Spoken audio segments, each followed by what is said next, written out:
நமது திருமிகு மீ தெய்வமணி அவர்களை தலைமை தாங்கி நடத்தி கொடுக்குமாறு அன்போடு கொண்டிருக்கின்றோம்.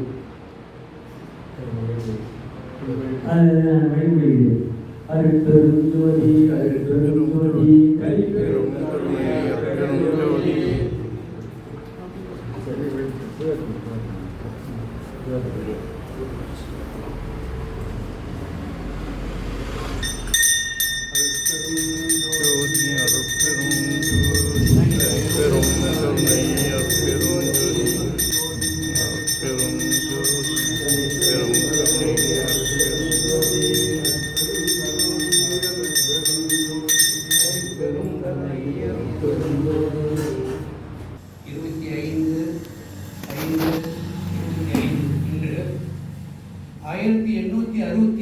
ஆண்டு வள்ளல் பெருமான் அன்னம்பாடிப்பு வைகாசி 11 அன்று அன்னம்பாடிப்பு என்ற அந்த நிகழ்வை தொடங்கினார்.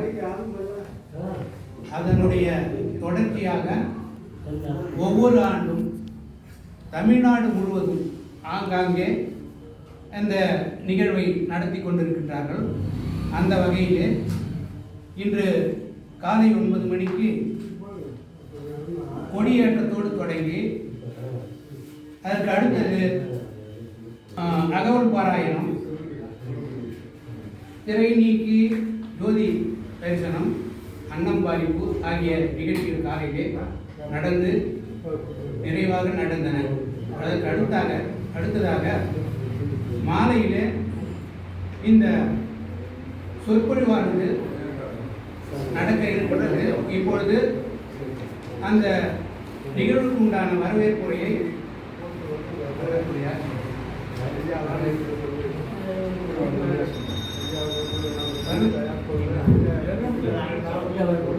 செயலர் தான் சொல்லணும். செயலர் சொல்லணும். வரவேற்புரையை சத்சங்க செயலர் அவர்கள்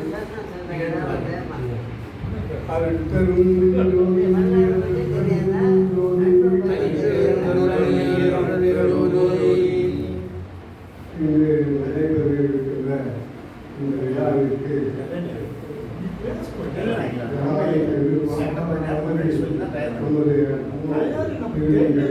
நமது தெய்வமணி அவர்களை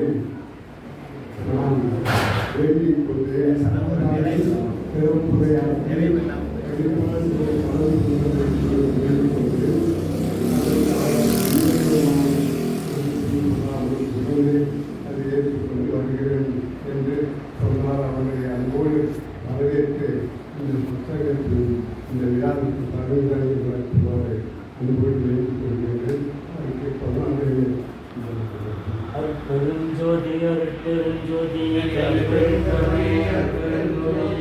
விழாவிற்கு வருவதாக இருந்த சொற்பொழிவாளர் அருளை சொந்தமாகிறவர்கள் எதிர்பாராத விதமாக வரவில்லை. அவர்களுடைய இடத்தை நிறைவேற்றுவதற்கான சமமாக அன்போடு நம்மை வெற்றியிருக்க சொற்பொழிவாக்க ஏற்றுக்கொண்டுள்ள திருமிகு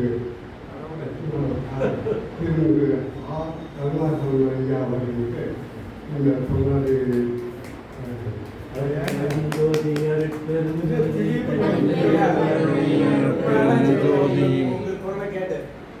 மேலும் நமது ஊர் வாரம் வழிபாட்டு செயலாளர் அவர்கள் காலையே வந்து வருகை கொண்டிருப்பார். கொஞ்சம் வரவேற்று இந்த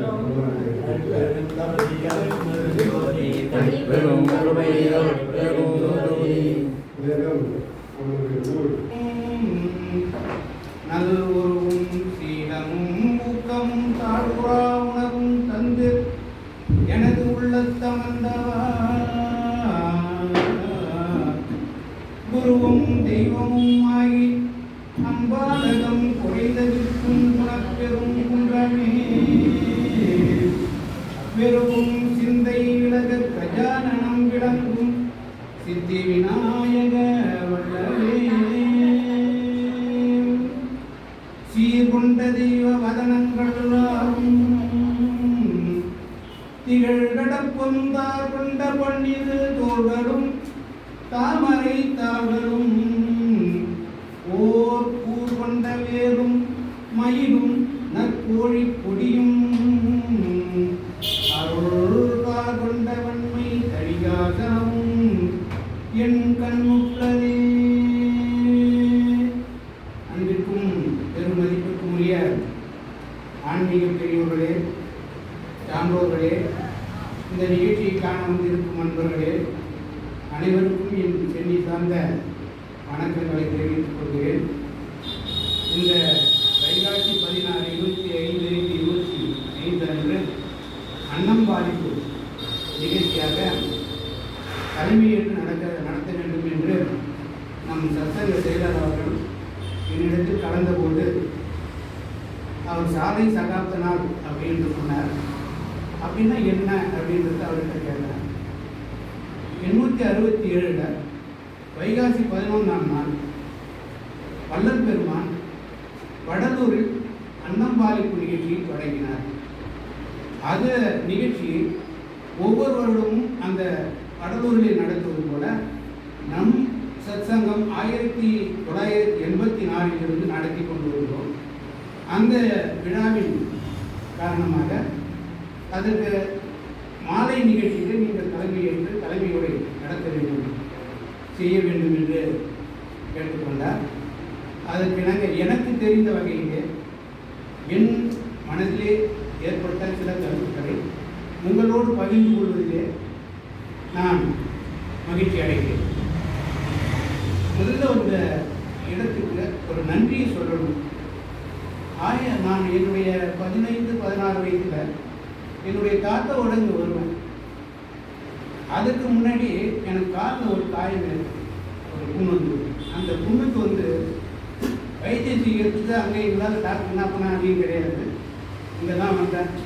அவர் தாத்தா செயலர் முன்னாள் செயலர் உதயப்பிள்ளை அவர்கள் தான் பார்த்தாரு. நாளைக்கு நல்ல அழகாக நல்ல கட்டுக்கட்ட துணி எடுத்துட்டு வந்து அப்படின்னு சொல்லி எனக்கு முத புண்ணாக்கின அந்த நிகழ்வு. அதற்கு அடுத்தது இங்கு அவர் வகுப்பு எடுப்பார், இலக்கண வகுப்பு. அந்த இலக்கண வகுப்புகள் அவர் குற்றியலோகம் சார்பு எழுத்துக்கு சொல்லிக் கொடுத்தார். குற்றியலோகத்தை வந்து அவ்வளோ தெளிவாக சொல்லிக் கொடுத்தார். இன்றளவும் எனக்கு அந்த மனசில் எல்லாம் பதிஞ்சிருக்கு. ஒரு முறை தப்பு பண்ண ஒரு கொண்டு வந்தாங்க. அதுக்கப்புறம் நிறைய அவருக்கு இலக்கணம் சொல்லி தரும்போது அவருடைய கருத்து நிறைய உதாரணங்கள் சொல்லுவோம். நம்மகிட்டேருந்து நிறைய உதாரணங்கள் எடுத்துக்காட்டுகள் வந்து நிறைய சொல்லுவோம். அதனால் ஈஸியாக நம்ம மனசில் சொல்லணும். அதற்கு இந்த பூமி வந்து என்னுடைய வாழ்க்கையிலே முன்னேறுவதற்கு ஒரு வழிகட்டாக இருந்தது. அதற்கு ஒரு நன்றியை தெரிவித்துக் கொள்கிறது. அதற்கு அடுத்தது இந்த அன்னம்பாலிப்பு எந்த காரணத்தினால இது வந்தது அப்படின்றத நாம் நினைக்கிறோம்னா, நோய் வந்ததுன்னா நீக்கிடலாம். எந்த நோய் வந்தாலும் அதை நீக்குவதற்கு ஒரு வழி உண்டு. ஆனால் நம் உடலிலே இருந்து வருகின்ற ஒரு பிணி ஒன்று இருக்கின்றது, அதுதான் பசி. அந்த பசிப்பிணியை நீக்குவது என்பது அவ்வளவு சாதாரண காரியம் அல்ல. அதுவும் நாம் வள்ளல் பெருமான் இருந்த காலம் ஆங்கிலேயருடைய ஆட்சி, அடக்குமுறை, பெரும் பஞ்சம். அந்த நேரத்தில் இவர் இந்த செயலை தொடங்கி இருக்கிறார் என்றால் எவ்வளவு அவருக்கு மன உறுதியும் ஆண்டவனுடைய அருளும் இருந்திருக்கும் என்பதை நினைத்து பார்க்கக்கூடிய இந்த பசியை பற்றி சொல்கின்ற போது ஜீவகாருண்ய ஒழுக்கம் என்ற தலைப்பில் அவர் நிறைய சொல்கிறாரு. என்னால் ஒரு சிலது தான் இங்கே சொல்ல முடியும். மனம் தடுமாறி சிதறுகின்றது, புத்தி கெடுகின்றது, சித்தம் கலங்குகின்றது, அகங்காரம் அழிகின்றது, பிராணன் சுழல்கின்றது, கண் பஞ்சி அடைந்து குழிந்து போகின்றது, காது செவிடாகின்றது, நான் உலர்ந்து வருகிறது, உடல் சோர்வுகிறது அப்படின்னு நிறைய சொல்லிட்டு போனார். அப்போ பசியினுடைய கொடுமையை நன்கு அவருக்கு வந்து இதை எப்படியாவது மக்களுக்கு நீக்க வேண்டும், ஏழை மக்களுக்கு நீக்க வேண்டும் என்ற காரணம் அவர் மனதிலே உதித்ததுனால்தான் அவர் வந்து இந்த அன்னம்பாலிப்பு நிகழ்ச்சியை வைகாசி 11 அன்று 1877ஆம் ஆண்டு அதை தொடங்கியிருக்கார். அது வடலூரிலே தொடங்கினார். இதே கருத்தை கொஞ்சம் இலக்கிய முறையிலே நாம் முன்னாடி சென்று பார்த்தோம்னா இதே பசியை பற்றி புறநானூற்றில் ஒரு புலவர் சொல்கிறார், பெருந்தலை சாத்தனார் என்ற புலவர் சொல்கிறாரு. அவர் வந்து தன்னுடைய குடும்ப குமணன் என்ற வள்ளலிட்ட போகிறார். அப்படி போகும்போது அவர் அவர் சொல்லக்கூடிய கருத்து என்னன்னா, தன்னுடைய குடும்பம் எந்த அளவு பசியினால் வதைகின்றது, வேதனைப்படுகின்றது என்பதை எடுத்து சொல்கின்ற போது அவர் சொல்றாரு. 2 பாடல்கள் மிக முக்கியமான பாடல். அதில் முதல் பாடல் என்ன சொல்றாருன்னா, உணவு இல்லாமையினால நல்லா ஓடி ஆடி விளையாடக்கூடிய என்னுடைய மகன் வீட்டை வெளியில போக பசின்னு அழுதுகிட்டே இருக்கிறான். அதுக்கு அடுத்தது அவன் அடுப்பில் இருக்கிற பானையை பார்க்குறான், கூழ் பானையை பார்க்குறான், கூழும் அதில் இல்லை. சரி, ரொம்ப அழுதுகிட்டே இருக்கிறானேன்னு தாய் போய் அவனை ஆறுதல் படுத்தணும்னு ஏதாவது சொல்லி அவனுடைய அழுகையை குறைக்கலாம் அப்படின்னு நினைச்சு புளி வருது அப்படின்னு சொல்லி பார்க்குற அவனுடைய பயப்படலை. அவன் பசினால் அழுது கொண்டே இருக்கிறான். நிலவை காட்டி பார்க்குறான், அதுக்கு அழுது கொண்டே இருக்கிறான். சரி, கோபத்தில் உங்களுடைய தந்தையுடைய முகம் எப்படி காட்டு அப்படின்னு சொல்லி குழந்தைகளை கேட்டுருப்பாங்க. அந்த மாதிரி கேட்டு பார்க்குறா, அதுக்கும் அந்த குழந்தைகள் அந்த ஓடி ஆடக்கூடிய குழந்தை பசியினுடைய வேதனையினால் அழுது கொண்டே இருக்குது. பசியினுடைய கொடுமையை கொரோனா நோக்கில் அவர் சொல்லியது போல வேறு யாருமே அந்த அளவு சொல்லவில்லை. அதுக்கடுத்து இன்னொரு பாடலில் சொல்றாரு, அந்த தன்னுடைய பிறந்த குழந்தையானது தாயினுடைய மடியிலே பால் குடிக்கலாம் என நினைத்து மார்பை பிடிக்கின்றது, சப்பி பார்க்கின்றது, பால் வரவில்லை, அழுகின்றது. என்னுடைய வீட்டிலே இருக்கின்ற அடுப்பு காளான் போட்டு இருக்கின்றது, பூனை படுத்து உறங்குகின்றது. அந்த அளவு மிக கொடுமையான பசியிலே இருந்த அவர் குமரனிடத்திலே சென்று எனக்கு வேண்டிய பொருள் கொடுப்பாயாக என்று கேட்கின்றார். அப்படி கேட்கும்போது என்ன, ஒரு 12 பலகாலமாக வறண்ட பூமி செழிக்கும்படியாக பெரும் மழை பெய்து செழிக்கும்படியாக மழை பெய்கிறது. அதுபோல எனக்கு வேண்டிய பரிசனை தர வேண்டும் அப்படின்னு வேண்டாம். யானையின் மீது நிறைய பொருட்களை வேண்டிய பொருட்களை எடுத்து அவனுக்கு அனுப்புகின்றார். அந்த பெருந்தலை சக்கனார் வீட்டுக்கு வந்ததும் சொல்றார், தன்னுடைய மனைவியிடத்தில் வேண்டும் என்ற பொருட்கள் எல்லாம் எடுத்துக்கொண்டு வந்துவிட்டேன். நீ ஏற்கனவே நாம் பசியோடு இருந்தபோது, நாம் வறுமையாக இருந்தபோது பக்கத்தில் அக்கத்தில் வாங்கி இருப்பார், அவற்றையெல்லாம் கொடு. நீ கேட்கும்போது கொடுத்தவர்களுக்கும் கொடு, கேட்கும்போது இல்லை என்று சொல்கின்றவர்களுக்கும் கொடு. என்னைக்கு கேட்டு கொடுக்க வேண்டும் என்ற அவசியம் கிடையாது என்று தன்னுடைய பசியினுடைய அந்த உணர்ச்சியை தான் உணர்ந்ததனால் தன்னுடைய மனைவிக்கு அப்படி ஒரு கட்டளை இருக்கிறார். இந்த பசியினுடைய கொடுமையை வள்ளலார் சொல்வது போல முன்னாடி இலக்கியத்திலே நாம் இந்த இடத்திலே காண்கின்றோம். இதற்கடுத்து இந்த பசியை பற்றி நாம் மணிமேகலையிலே பார்க்கலாம். பசியினுடைய பிடி எத்தகையது அப்படின்னா, குடிப்பிறப்பு அழிக்கும், விழுப்பம் கொள்ளும், பிடித்த கல்வி பெரும்புனை விடுவும், ஆணணி கலையும் மானியழு சிதைக்கும், ஊன்முளை மாதரொரு புறங்கடை நிறுத்தும், பசிப்பினி என்னும் பாவி. அது நோய் இல்லை, அது பிணி, அது நம்மை பாவியாக்கிவிடும் என்று சொல்கின்ற அந்த கருத்தை மணிமேகலையிலே பார்க்கின்றோம். அதற்கடுத்தது இந்த பசியை பற்றி வேற என்ன சொல்றாரு? அவையாருக்கு கேட்டா சொல்லுவாங்க, 10 போயிடும். என்னென்ன 10?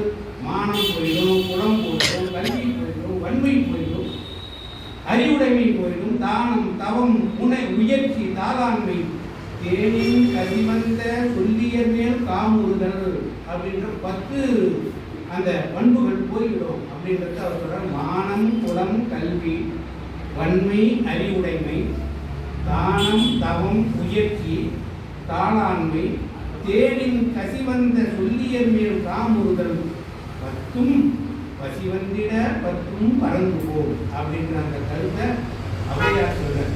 இப்படி பசியை பற்றி எடுத்துக்கிட்டே போகலாம். இதே ஔவையார் இன்னொரு பாடலை சொல்றாரு, ஒரு நாள் உணவை ஒழி என்றால் ஒளியாய் வைத்து சொல்றார். ஒரு நாள் உணவை ஒழி என்றால் ஒளியாய், 2 நாளைக்கு ஏர் என்றால் ஏவாய், ஒரு நாளும் என் நோய் அறியாய், இடும்பை ஊர் என் வயிறே, உன்னோடு வாழ்தல் அறிவு அப்படின்னு தன்னுடைய வயிற்று கூட பேசுவது போல அந்த பாடலை இது எல்லாருக்கும் நல்லா பொருத்தமான பாடல். காலையில் சாப்பிட்டோம்னா மத்தியானம் சாப்பாடு கேட்குது, மத்தியானம் சாப்பிட்டோம்னா ராத்திரி கேட்குது, இடையில டீ கேட்குது, போண்டா கேட்குது, எல்லாம் அந்த அளவுக்கு பதில்கள் நமக்கு பசியானது, அந்த ஜீரண சக்தியானது அந்த அளவு வயிற்றினுடைய பசி நோய் என்று சொல்கின்ற அந்த அளவுக்கு இந்த பசியினுடைய கொடுமையை எடுத்து சொல்லியிருக்காங்க. இதுதான் பசியினுடைய கொடுமை, அதனுடைய நம்ம எப்படி வருத்துது என்பதை பார்க்கணும். இதற்கடுத்து இந்த பசியை பற்றி, இந்த பசி வராமல் பசி வருவதற்குள்ளார நாம் காத்துக்கிறதுக்கு என்ன அப்படின்றத இலக்கியத்தில் பார்த்தோம்னா நமக்கு கிடைத்தது வேதத்துக்கு அடுத்தது இதிகாசம். இதிகாசத்துல மகாபாரதத்தில் ஒரு கருத்து சொல்றாங்க. தர்மபுத்திரர் சூதாடி காட்டுக்கு போயிடுறாரு. காட்டுக்கு போன பிற்பாடு அங்கே இவரை வந்து பார்க்கறதுக்கு, இவர் இளவரசராக இருந்தவர், இவரை பார்க்கறதுக்கு பல அரசியல் பிரமுகர் வராங்க, வேண்டியவர்கள்லாம் வந்து பார்க்குறாங்க. அந்த நேரத்தில் அவங்களுக்கு வேண்டிய உணவு அளிக்க வேண்டுமே என்ற எண்ணம் வந்தது. உடனே வியாசர் சொல்லிட்டு போகிறார், சூரியனை வணங்கி ஒரு அட்சய பாத்திரம் எடுத்துக்கொள்ளும் அப்படின்னு சொல்லி திரௌபதி கிட்ட சொன்னதும் திரௌபதி சூரியனிடத்தில் ஏதாவது செய்து அட்சய பாத்திரத்தை தெரிந்தார். அந்த அட்சய பாத்திரத்துக்கு ஒரு ஒரு கருத்து என்ன அப்படின்னா, அதனுடைய 11-12 மணிக்கு ஆரம்பிச்சுன்னா எத்தனை பேர் பண்ணாலும் சாப்பிட போகும். அதுக்கு பிறகு அதை கழுவி வச்சாச்சுன்னா மறுநாள்.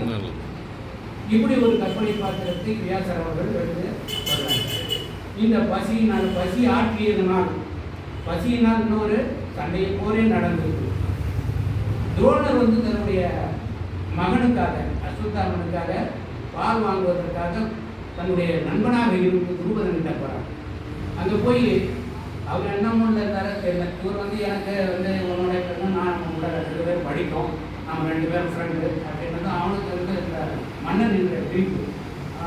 அந்த துருபதன் என்ன செய்யலாம், நீ சாதாரண அங்கே நீ வந்து என்ன வந்து ஒரு நண்பனாக சொல்வது தவறு அப்படின்னு சொன்னீங்க. ஒரே ஒரு பசுமாடு பிள்ளை வந்து வெளியே பசியினால், அஸ்வத்தாமன் வந்து பசியினால் ரொம்ப வதையலாம். ஒரு பசுமாடு மட்டும் கூட நான் பாதி ராஜ்யம் கேட்குறேன், நீங்கள் பாதி ராஜ்யம் தரேன்னு சொன்னேன், எனக்கு பாதி ராஜ்யம் தேவையில்லை, ஆனால் ஒரு பசுமாடு மட்டும் கொடு அப்படின்னு கேட்குறாங்க. நீ யாருன்னே எனக்கு தெரியாது, நீ முதல் இந்த நாட்டை விட்டு வெளில போட்டு அப்படின்னு சொல்லுவேன். அதே இடத்தில் அந்த துரோணர் சூழ்நிலைக்கு வருகின்றார். உன்னை தோற்கடித்து என்னால் உருவாக்கக்கூடிய ஒரு சிஷியன் உன்னை தோற்கடித்து உன்னை தேர்கால் கட்டி எடுத்துக்கொண்டு வந்து ஒரு முழு ராஜ்யத்தையும் நான் கைப்பற்றிக் கொள்வேன் என்று சபதம் போட்டு வந்திருக்கிறது. அதன் பிறகு அர்ஜுனன் மூலமாக வெற்றி பெறுவது அது வேற கதை. இந்த பசியினால் வந்த பகை, பசிக்கு அவன் கொடுத்துருந்தா ஒரே ஒரு பசுமாடு, பெரிய ஒரு அரசனாக இருக்க அவன் கொடுத்துருந்தா அது பிரச்சனையே இல்லாத. இதே மகாபாரதத்தில் குருட்சேத்திரத்துக்கு போர் 18வது அந்த போர் நடக்க ஆரம்பிச்சிருக்கு. போருக்கு எல்லா படைகளும் வந்து கொண்டிருக்கிறது. அந்த மதுரை தேசத்து அரசின் சல்லியன் வந்து கொண்டிருக்கிறது. சல்லியனுக்கு வழி சாமி நான் போட்ட நீர்பந்தல் சாப்பாடு எல்லாம் கொடுத்துக்கிட்டே இருக்காங்க.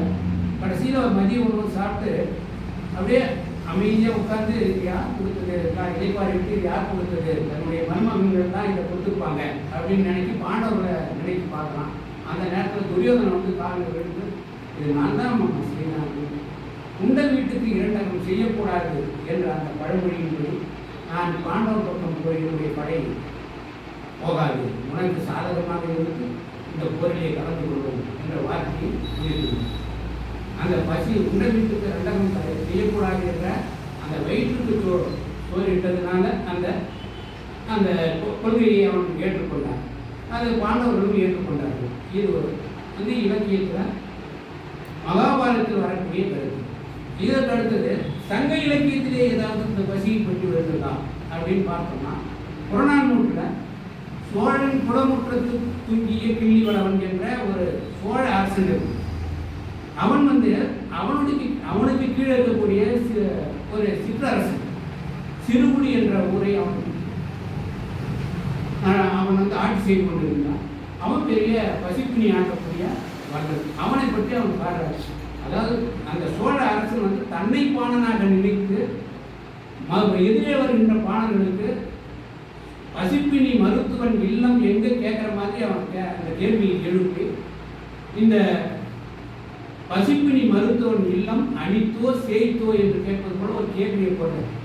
அந்த கேள்வியில் அவர் சொல்கிறார், வறண்ட காலத்திலிருந்து மழை பெய்கின்ற பொழுது இந்த எறும்புகள்லாம் என்ன செய்யும்னா தன்னுடைய முட்டைகளையும் இலைகளையும் எடுத்து போய் மேடான பகுதியில் சேர்க்கும்.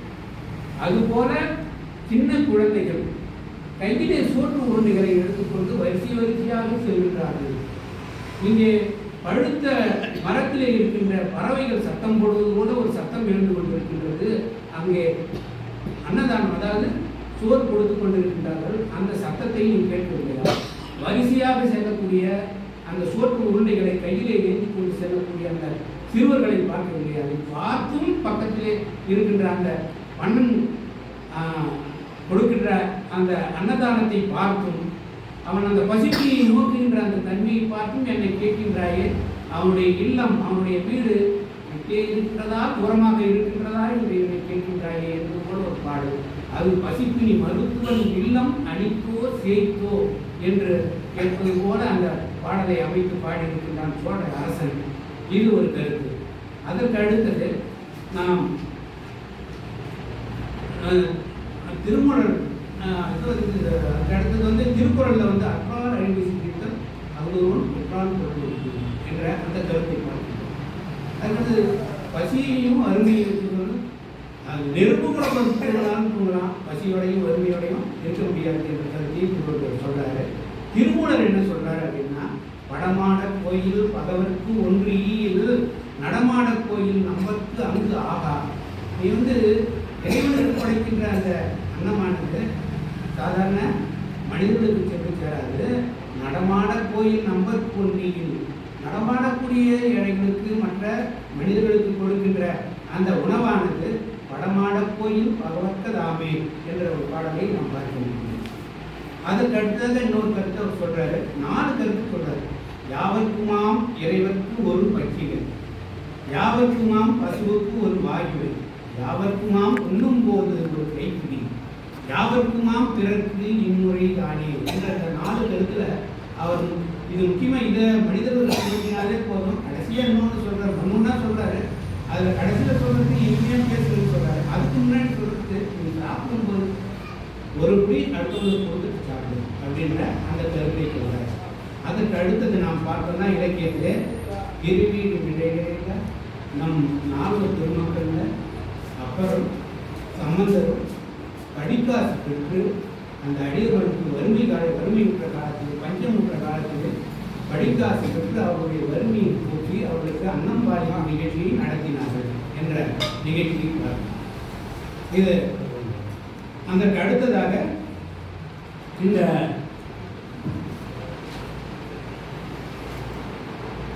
பசி நீக்குவதற்கு இந்த அடியவர்களுடைய பசியை நீக்குவது சிவபெருமானே கீழே அருகில் கிட்ட பூமியில் அந்த திருநாவுக்கரசருக்கும் சுந்தரருக்கும் பசி நீக்குவார். அதாவது நம்ம திருநாவுக்கரசர் சொல்லும்போது திருப்பைநீடியில் அவர் எல்லாம் ஒவ்வொரு தலங்களாக சுற்றி பார்த்து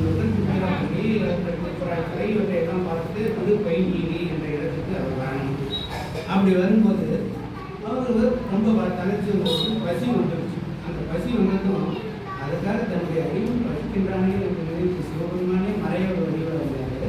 அவர் என்ன செய்தார், காவும் குடமும் அமைத்து ஒதிசோறு வச்சு காத்துருக்காரு.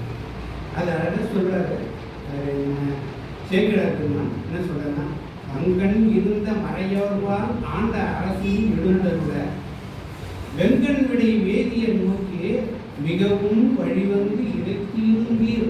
ரொம்ப தூரம் நடந்து அடைப்பார்க்கு அப்படின்னு அந்த வார்த்தையை அழகா போட்டுக்கிறார். மிகவும் வழிவந்து இலக்கி இருந்தீர். இங்கு எம்பாலே புதிசோறு உண்டு, இதனை உண்டு தண்ணீர் பொங்கு குடத்தில் குடித்து இலைப்பு போக்கி போய் அப்படின்னு சொல்வதாக அந்த பாடலை சேக்கிழார் பெருமான் சொல்றாரு. அதுக்கடுத்து குருகாவூர் என்ற இடத்துல சுந்தரமூர்த்தி நாயனாருக்கு சொல்றாரு. அவர் அதே மாதிரி ஒவ்வொரு தரமாக பார்த்து கொண்டிருக்கிறார். மதிய நேரம் பசி தாங்கலாம். அதுவும் சுந்தரருக்குன்னா அவர் ஓடி செய்வார். நம்ம சிவபெருமான் அவர் என்ன செய்தார், பொதிசோறுனா வச்சுட்டு சாமியா போட்டு அழகாக வேண்டிய தண்ணீர் மற்றது எல்லாம் எல்லாம் ரெடியாக இருக்கிறார். அவர் அந்த பாடலை அவர் அழகாக சொல்றாரு. ஆளநீருக்கு இருந்தார் அவர் தம்மை எதிர்நோக்கி, சுந்தரரை எதிர்நோக்கி சால மிக பசித்து அப்படின்ட்டாரு. சால ரொம்ப ரொம்ப உங்களுக்கு பசிக்குதான், இப்பொதிசோறு தருகின்றேன், நிறைய சோறு இங்கே சாப்பிடுவோம். காலமினி தாழாமே கை கொண்டு இங்கு இனிது அழுத்தி ஏல நறும் குழியில் தண்ணீர் குடித்து இலைப்பு தீரும் என சொன்னார். அப்படி இருந்தவங்க இலைப்பு தீர்னு கடன் எல்லாம் படுத்து தூங்கினாரு. அவர் சாமியான கேட்டார். அவர் சொல்ற தங்கை கடை கடந்தார் வந்தரோடும் தாம் கடந்தார். வந்தர்னா அப்படி அவர் கிளம்பி போயிட்டார். அப்புறம் தான்